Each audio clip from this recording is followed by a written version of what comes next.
On your Tuesday episode of Locked On Raptors, it's 30 years of Toronto Raptors history distilled into the 30 best minutes of podcasting you've ever heard, damn it!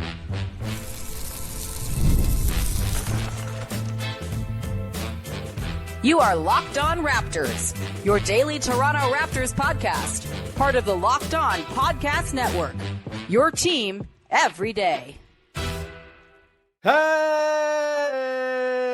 what's going on? And welcome to another episode of Locked On Raptors, part of the Locked On Podcast Network, your team every day. It is Tuesday, April the 1st, and I am no fool. I'm your host, Sean Woodley. I've been covering the Toronto Raptors now for 11 seasons on various platforms. You can find all my work over on Blue Sky. You can also find the show on Instagram, and you can join us in the Locked On Raptors Discord server, the Sicko Den, as they call it. Link in the description of the podcast. Come hang out. It's 100% free to join our listener family. You can also go and support the daily Locked On Raptors newsletter, QR code on the screen. You can go to the link in the description of the podcast. If you're listening on audio, sign on up. You get emails sent right to you 5 days a week with my beautiful original prose about your Toronto Raptors basketball team buried within. You can go check that out again, 100% for free. Today's show is brought to you by our friends at Game Time. Download the Game Time app, create an account, use the code LOCKEDONNBA for $20 off your first purchase. And we're off and running here on a Tuesday edition of the show where we're taking a pause from talking about the daily goings-on of your Toronto Raptors to take a look at the scope of history for your local basketball team with a little draft. Yes, the most underused form of podcast game across the world. We're going to be doing a little draft of Toronto Raptors guys from across 30 years, and there are rules. We're going to get into those rules in a second, but first we got to get to our guest today, who loves all the rules and is very happy at all the rules I've thrown at him and the restrictions I've placed upon this draft. It is from Raptors in 7 and Sportsnet, Big V, Vivek Jacob. Big V, how the hell are you, pal?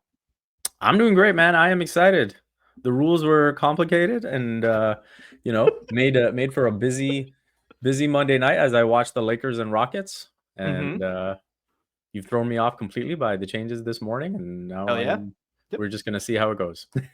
I am the competition committee, just tinkering and fine-tuning and fixing until it's perfect. And I'd say the draft concept I've come up with today is, in fact, perfect. Yes, it's the 30th anniversary of your Toronto Raptors, and we have about 30 minutes here to draft, I think, a collection of guys who tell the tale of the Toronto Raptors over 30 seasons, from the very beginning in the 90s all the way up until today in 2025. The rules for our draft here: we are each going to draft a 5-man lineup as they use to play the sport of basketball. In these lineups, we must have one all-star player, one starter, one predominantly bench guy. We'll get into the rules of the bench guy. Basically, I can give you the rules now. He has to have had at least one season where he was mostly confined to being a bench player. We have one obscure rando, and we have one wild card. At the end, we will have a 5-man lineup. I will put it out into social as to who has the best lineup. We will put them together in some simulated basketball game or something. Maybe someone plops into 2K. I don't know. But that will be what we do here today. A couple more rules for you. And you made it sound like there's lots of rules. There's like 2.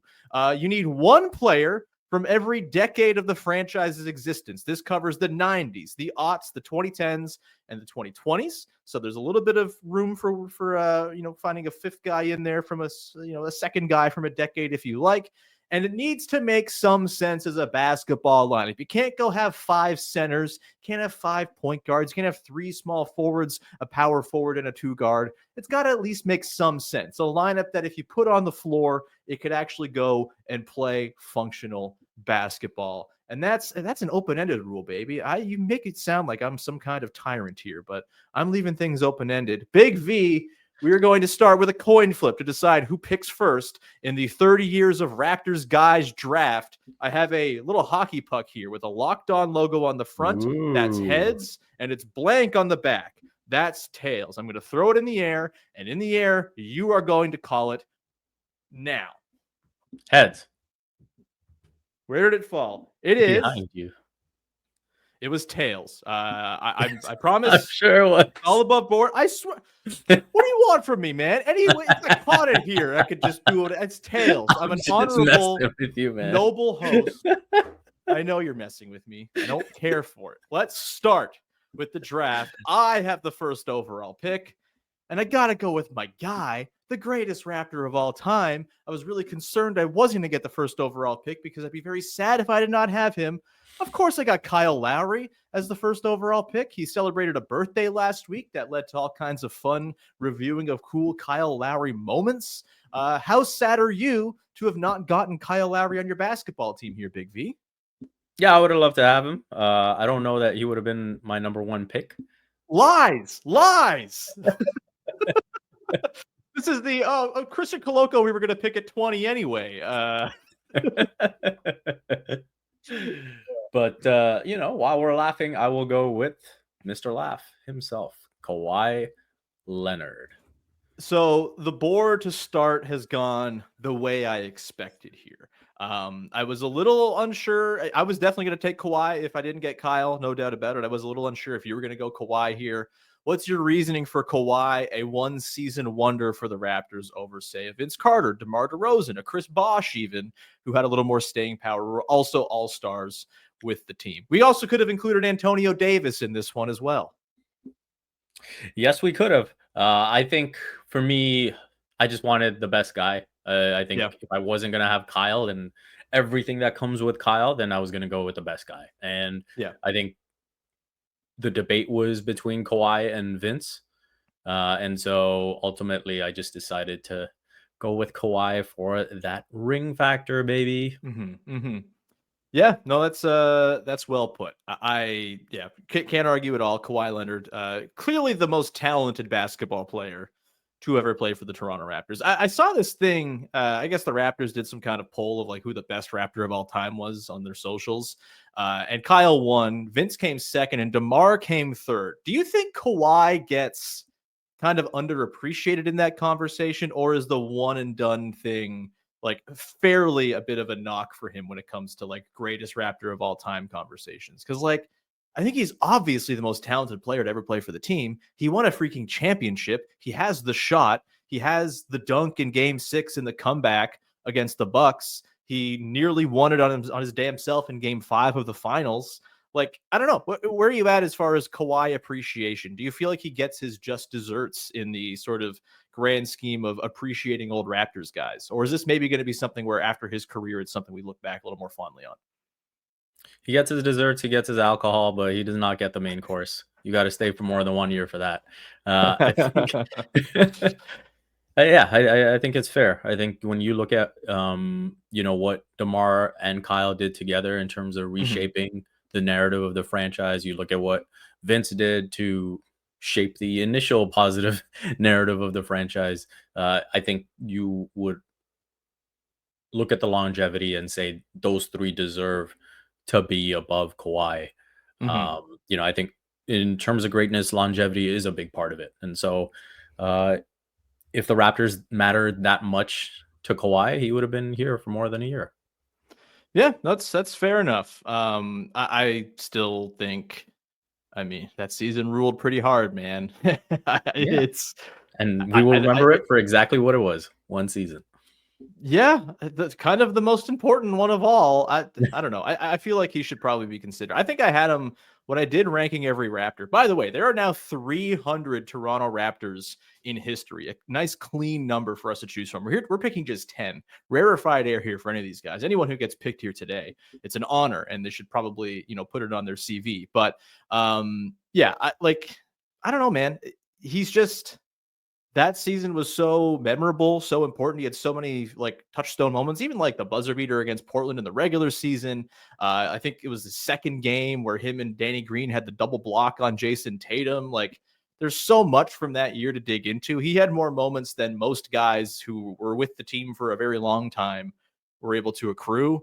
So I did have him number 2 in my last ranking every Raptor update. Maybe that's recency bias from when I did it a few years ago, but I don't know, man. He's pretty amazing. Kawhi, number 2 on the board. Obviously, I win because I get Kyle first. Let's go to the second round. I'm up. We're not doing a snake draft because, well, I'm the boss. So you have your player from the 2010s.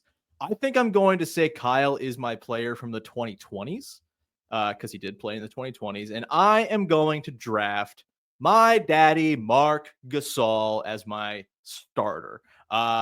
Maybe this is a bit of again, sort of a recency bias title pilled pick. We're not going to be able to load this team up with all title guys, but Marc Gasol, I think he's played the center position better than any Toronto Raptors player in history. And I think he deserves to be on my team for that reason. The way he guarded Steph Curry in the finals, unbelievable stuff. Marc Gasol for me is number 2. Any thoughts on Marc Gasol? I want to save your second pick for after the break, so hold it. But any thoughts? Are you upset that Marc Gasol is not going to be on your team? I am upset. I mean, I think I might have had a bit of an issue the rest of the way if I had picked him, just because of having to fill out the decades, the remainder of the decades. Yeah. But yeah, I love Marc Gasol, one of my favorite Raptors. Loved his time in Toronto. And yeah, I think he's another guy where if you just look at the duration, the time that he was here, he was arguably the most impactful center that the Raptors have had. And I think, probably the Raptors don't come out of that Bucks series if they don't make that trade. Nor the Sixers won. They won that series with like big ball, right? Yeah. And they needed to play, Gasol and Ibaka together. And then after that, I think they needed what Gasol brought to the table against the Brook Lopez. And I think just the way that Kawhi, obviously a lot is made of the way Kawhi defended Giannis in those final 4 games. And that's very true. But I also think part of that was having Marc with him. Totally. And they came a very long way from defending DJ Augustine in a pick and roll. Oh, what a fun little footnote. DJ Augustine punking 2 former defensive players of the year to get a buzzer beater in game 1. How Raptors of the Raptors that was. Yeah, Marc Gasol. Also, one of my most prized possessions is a video I took of the parade where Marc Gasol is absolutely hammered and doing the wavy arms thing on the bus. Some of the best stuff I've ever seen in person, just like one of the best spectacles I've ever seen in front of my own eyes.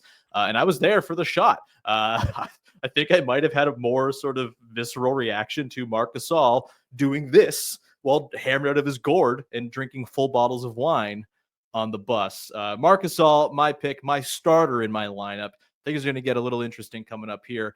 We will come back on the other side for Big V's second pick, and we'll move on into round 3 of the draft coming up in just 1 second. Today's show is brought to you by friends at Monarch Money. Ever check your bank account and wonder, where did all my money go? Between dining out, online shopping, and entertainment, it's easy to lose track. That's where Monarch Money comes in, your personal CFO, giving you full visibility and control over your finances. Monarch Money isn't just a budgeting app, it's a complete financial command center. You can track all your accounts, investments, and spending in one place, so you just stop managing your money and start building wealth. And look, it's tax time right now. My taxes are always weird because I'm a freelancer and I have a lot of different accounts going on. I have, we bought a house recently, and so there's like stuff I got to file regarding that from a different account than my main account. And it just makes compiling all of my taxes so much easier to have all of my accounts in one spot. I can toggle between them, find out, hey, here's what I spent on this sort of expense that I can then write off in this account, and then do that in the other account, and just becomes so much more smooth. Highly recommend if you, like me, have weird taxes to do at the end of the year. And of course, lots of other uses for it as well. Take control of your finances with Monarch Money. Use code LOCKEDONNBA at monarchmoney.com for 50% off your first year. That's monarchmoney.com. Code LOCKEDONNBA for half off your first year. Go check them out. Today's show is also brought to you by Prize Picks, which is the single best place to play daily fantasy sports. Baseball season's in full swing, and there's no better way to get in on the action than with Prize Picks, the best place for daily fantasy sports. With Prize Picks, you pick more or less on at least 2 player projections, and if you're right, you can win up to 1,000 times your cash, whether it's strikeouts, RBIs, or first inning runs. Prize Picks keeps every game exciting.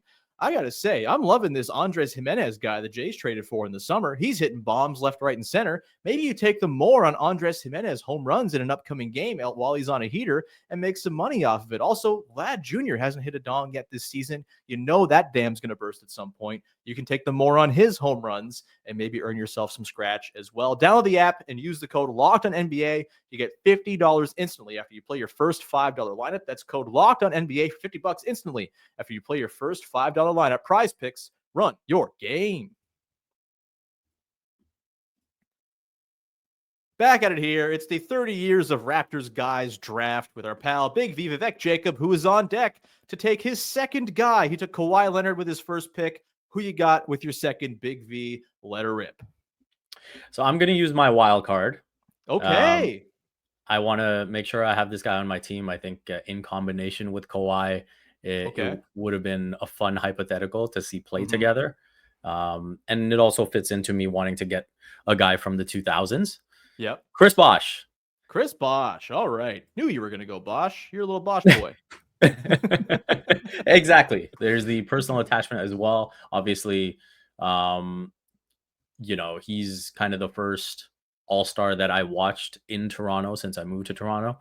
So have a big attachment to him. And I think, watching him and Kawhi together would have been super fun, the way they complement each other's games.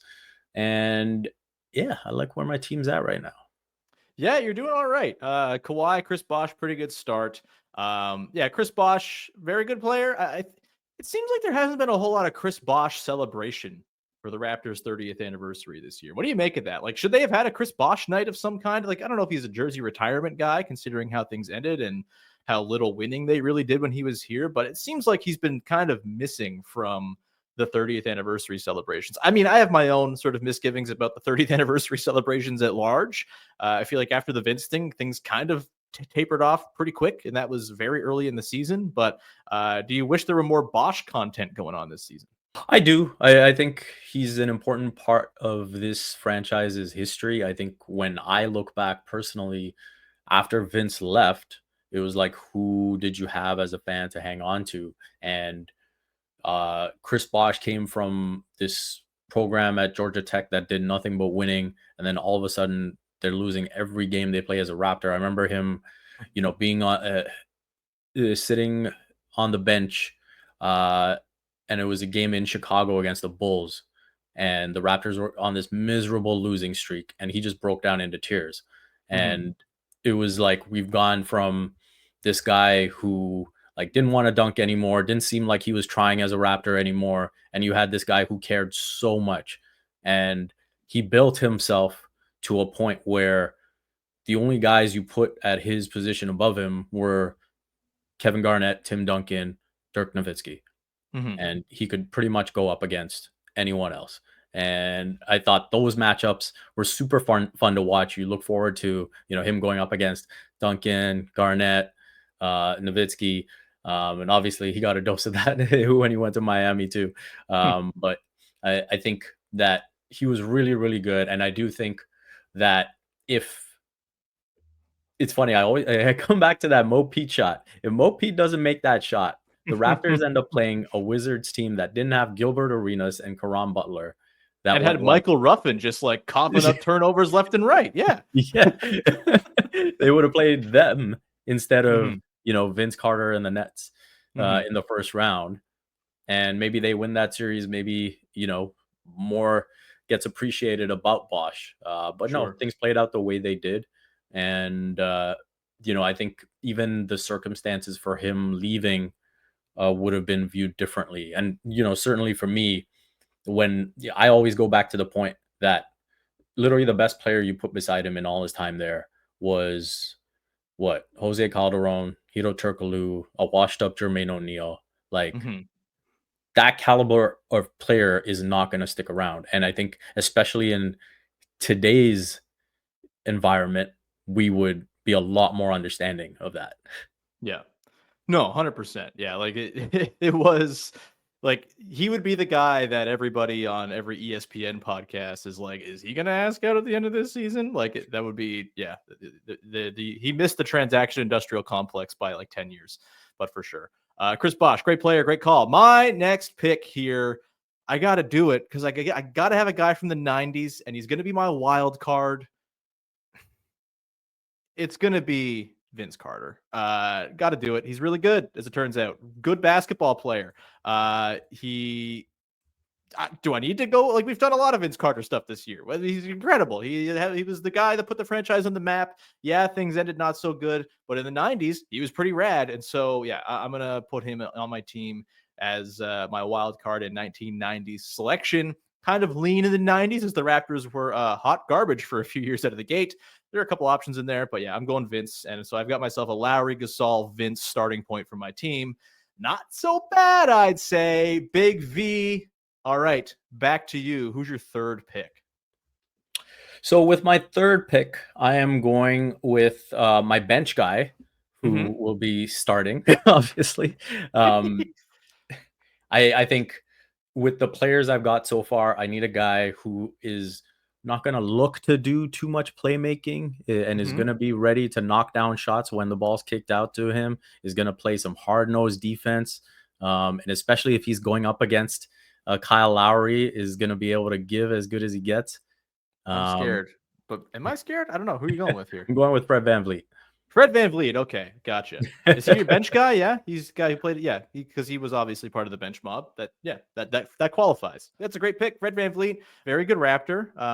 Think he's going to get crushed by Kyle Lowry because Kyle Lowry was just obviously the better player, but that's fine. You're allowed to put your team together however you want. I'm not here to judge. So you've got Leonard, Bosch, VanVleet to get yourself rolling here. You've got two guys from the 2010s as well, or the 2020s, I suppose. Or is Fred your 2020s guy? Sorry. Yes. Oh, he's okay. He's a 2020s guy. So you got a 2010s, a 2000s, and a 2020s guy. Perfect. I have a 2020s, a 2010s, and a 1990s, which means I'm going to go for the aughts here, I think, with my next pick. Actually, you know what? I'm not going to do that because I only need an aughts guy. I'm going to take an aughts guy as my obscure rando because that is the decade of obscure randos. For me, for my bench guy slot, I'm going to take a guy who came to Toronto as a starter, was quite good, was quite effective. And you might tell me I'm not allowed to use this, but I think we determined that it's okay because he was this guy for an entire season. He adapted, became a bench player during the championship season, and was damn good. We've mentioned him a little bit. And I just can't not pair him with my guy, Marc Gasol, in the front court. I'm going Serge Ibaka. One of my all-time favorite Toronto Raptors. Extremely cool guy. One of the most beloved fan favorites ever, I think, maybe surprisingly so after things were a little bit uneven to start. And I think people were a little bit apprehensive as to how much is he going to stay? You know, what is this guy actually doing to help us win? Obviously becomes a pivotal figure in the championship run. The only non-Kawhi Leonard player in Game 7 against the Sixers who was not scared. Pretty important there. Serge Ibaka. He's my fourth pick. I feel pretty good about that. Are you upset to not have Serge Ibaka? We'll get your next pick after the break. But quick thoughts on Serge here as my bench guy. Serge, I mean, awesome tenure as a Raptor, super fun moments. Loved him as a player, loved him off court. And yeah, I think it's a solid pick. I think it's a more matchup dependent pick when you're pairing him with Mark. And I think you'll do well against those 19 Sixers. But I don't know how effective it'll be against everybody else. Well, we'll see. All I got to worry about is beating your team. So we'll see who you have as your power forward / center. And I like Chris Bosh in that matchup. Yeah, that's fair. You're all right to be wrong. You know, Chris Bosh, during his heyday with the Raptors, was he really, stretching out defensively to the 3-point line? Was he switch friendly? I don't know. Little dicey, yeah. But yeah, no, Serge Ibaka is my fourth pick. Love Serge. He's an all-timer. A guy who I bought his jersey of the day after he left, and it's one of the best purchases I ever made because it costs like $12, and it's a timeless Toronto Raptors jersey. We're gonna come back on the other side, get to your your fourth pick, and then our final two picks, where I think we're gonna get a little bit obscure. We'll do that coming up in just 1 second.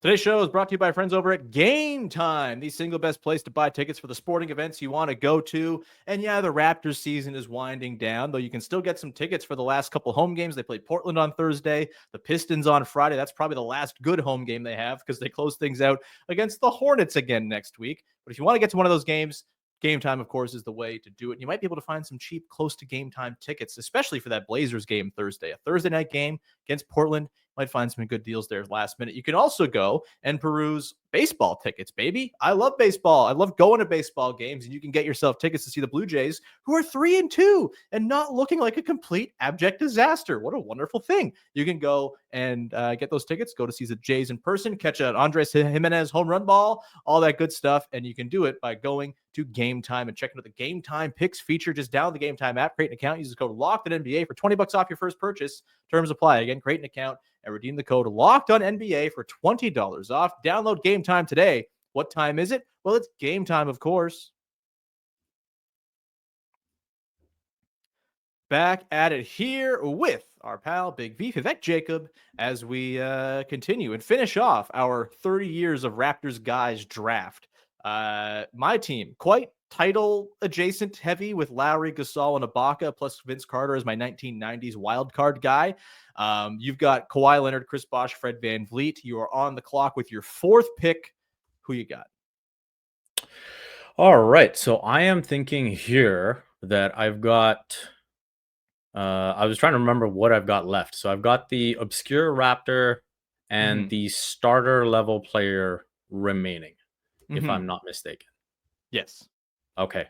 So in that case, I feel like I need to address the center position because Marc Gasol is a problem. He is a problem. You're right. And so is Serge Ibaka if I want to go small with my non-existent bench because we're not drafting one. So yeah, I think when I look at Mark and sort of the challenges he presents, I need some strength. I need a guy who's not going to be intimidated. I need a guy who's not going to be afraid to throw his weight around, but still has like a decent level of mobility.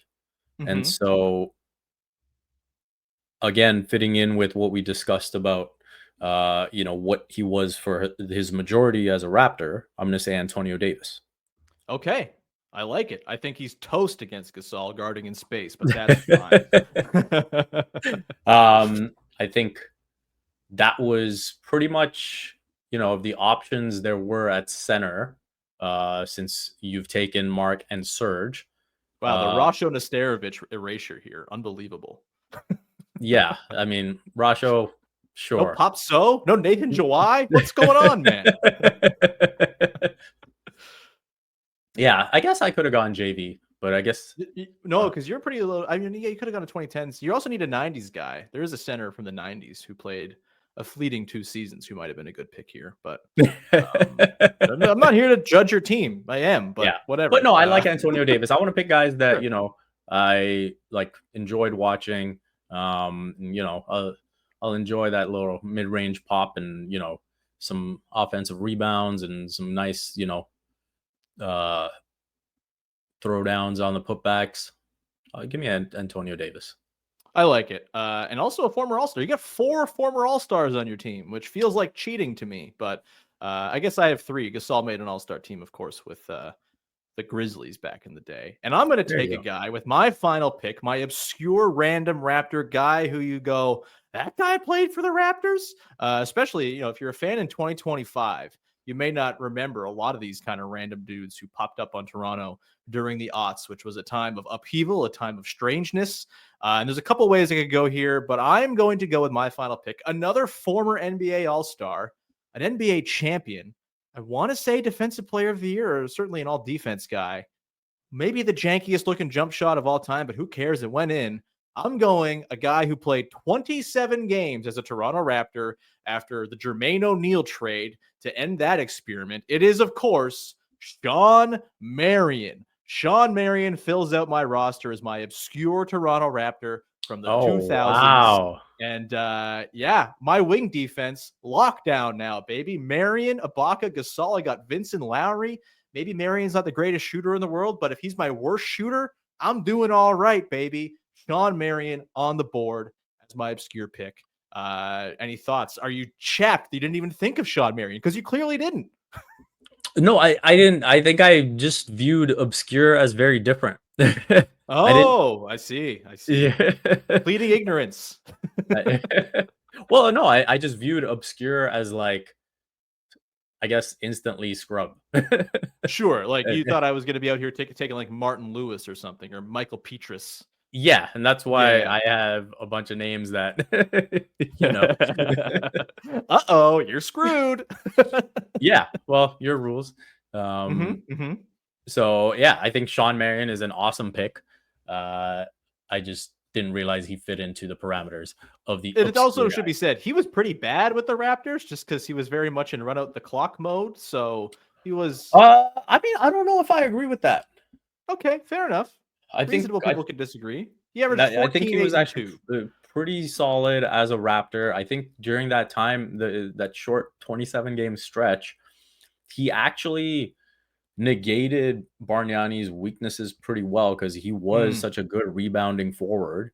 Sure. I don't know if you remember, he had that epic dunk in the St. Patrick's Day jersey against the Indiana Pacers, I believe. Mm-hmm. So I think he had some good moments. I think he was in, let's call it, Kawhi mode, knowing that he was gone Mm-hmm. the first chance he got. But I actually did enjoy watching that team for a little bit. I mean, obviously at the time, the ceiling of what we viewed as enjoyable was considerably lower than what we saw during the We the North era. But yeah, I thought that was an interesting combo of players between Bosh Bargnani and Sean Marion in the front court. Yeah, he did shoot 15% from 3 as a Toronto Raptor. So if I'm plopping that percentage into my lineup, I'm glad I've got shooting at every other position, because I'd be in some trouble if not. Let's go on to your obscure random Raptor pick. You have guys from the 2010s, 2 guys from the 2000s, and the 2020s. So you got to pick someone from the 1990s to fill out your roster that currently comprises Antonio Davis, Chris Bosh, Kawhi Leonard, and Fred VanVleet. So I guess we're looking 2 guard here probably. Who you got for your obscure Raptors 2 guard or 3, whatever you want to say? So yeah, so I am looking 90s. I will say at this point I've probably messed up what I was wanting to do. So that's probably a win for you in and of itself. But to try and recoup things, I am gonna go with one Alvin Robertson. Not bad at all. Good call. Yeah. Am I being kind of nice to you? Yeah. Is he obscure? I don't know. Can you say the guy who led the team in scoring in the team's first ever game is obscure? I think we can give it to you. He only played 1 season with the team. That's fair. But just so you know, there might be a slight asterisk on that one. Hey, we both have asterisks. Yeah, sure. Yeah, that works. Yeah. Look, yeah. You made it seem like I had these stringent rules, but obviously, well, why can't he be a 90s guy? He is your 90s guy. But you said I didn't have a 90s guy. You didn't have a 90s guy, and you needed an obscure guy. So you need an obscure 90s guy to fill your roster. But I have a 90s guy, so he can just be an obscure guy. Who's your 90s guy? Why can't AD was there? Was Antonio Davis there in the 90s? This is a really important question. Let's look this up. I'm pretty sure end of the he 90s. Came in 2000, did he not? 99, 2000, just under the wire. He like 3 months in the 90s with the Raptors. You're right. That's what I thought. Okay. So Antonio Davis is your 1990s guy.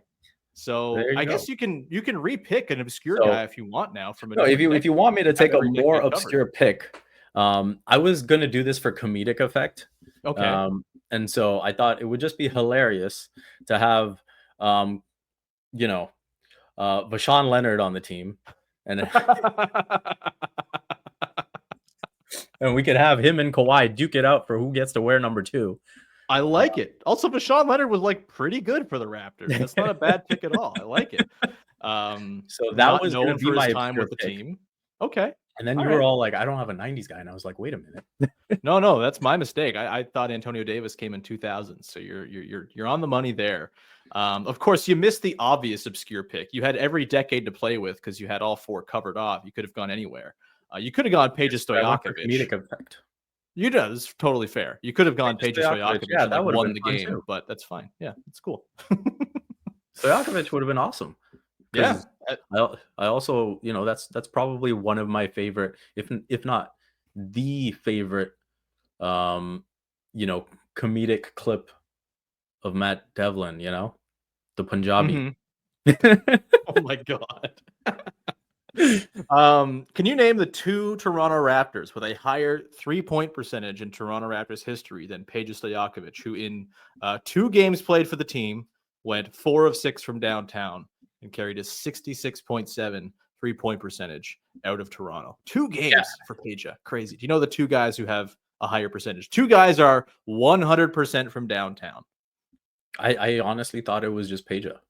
No, 2 guys didn't miss. One guy went 2 for 2. That's Nigel Hayes from 2018. And then Wow. Josh Lewenberg's favorite player, Eric Moreland, went 1 for 1 in 2019. Yeah. NBA champion, Eric Moreland. Where's Jakob Poeltl on the list? Jakob Poeltl, great call. Really good question. He is at 40%. He's 2 for 5 in his Toronto Raptors career, 30th overall. Tied with Marc Gasol, who shot 80 of 200 as a Toronto Raptor. A damn good 3-point shooter at 40%. Jamison Battle also in the 40% club, along with PJ Tucker. We're just remembering some guys now, baby. Big V, the draft is complete. I have Kyle Lowry, Marc Gasol, Vince Carter, Serge Ibaka, Sean Marion. You have Kawhi Leonard, Chris Bosh, Fred VanVleet, Antonio Davis, and Vashawn Leonard. We're going to put it out to the people. Let us know who you think won. Tell us in the comments. I'll put out a social graphic or whatever. Yeah, this was a lot of fun, buddy. Probably not the last time we'll do some silly exercise between now and the summertime, because boy, oh boy, we're going to have some time to fill. And we're still technically in the 30th anniversary, because the actual 30th anniversary of the first game isn't until November. So we have plenty of celebratory, dumb little games to play between now and then. In the meantime, Big V, anything you want to promote for the good people out there? No, this was fun, man. I think you have the better team. I will give you that. But I had fun doing it. Let the people decide, man. Let the people decide. But this was fun. I think we should just do an all obscure list. I think that would be hilarious. 100%. All guys to have played fewer than 30 games with the Raptors. We're definitely doing that at some point. I think that would be fun too. And yeah, besides that, just check out my usual stuff. I've got a new post out for Raptors in 7. And I also wrote about the Houston Rockets for Basketball Insiders. And so you can go check that out as well. You can find the links. I will put them all on my socials, so you can follow me along at Vivek M. Jacob. Did you call them the Houston Fraud Kits at any point during that piece? No, but I just, kindly pointed out some things that will be potential banana peels in the playoffs. Yeah, like being able to score the basketball and things like that. We will come back on tomorrow's show talking about Raptors Bulls, an absolute banger of a matchup on Tuesday night that I think most Raptors fans are hoping the Raptors lose for holding off the Spurs purposes. The Spurs take on the Magic tonight, so keep an eye on that scoreboard, I suppose. Please follow, subscribe, rate, review, tell a friend. Much appreciated when you support the show, however it is you support the show. QR code on the screen for the newsletter, link in the description as well. You can also join the Discord. And Big V, I lost my basketball, so I'm going to throw the hockey puck that I used to flip with earlier. I've been on a cold stretch anyway with the basketball, so let's see if I can get a basket with the hockey puck. Thanks so much for hanging, everyone. Bye-bye. Still stinky. Bye.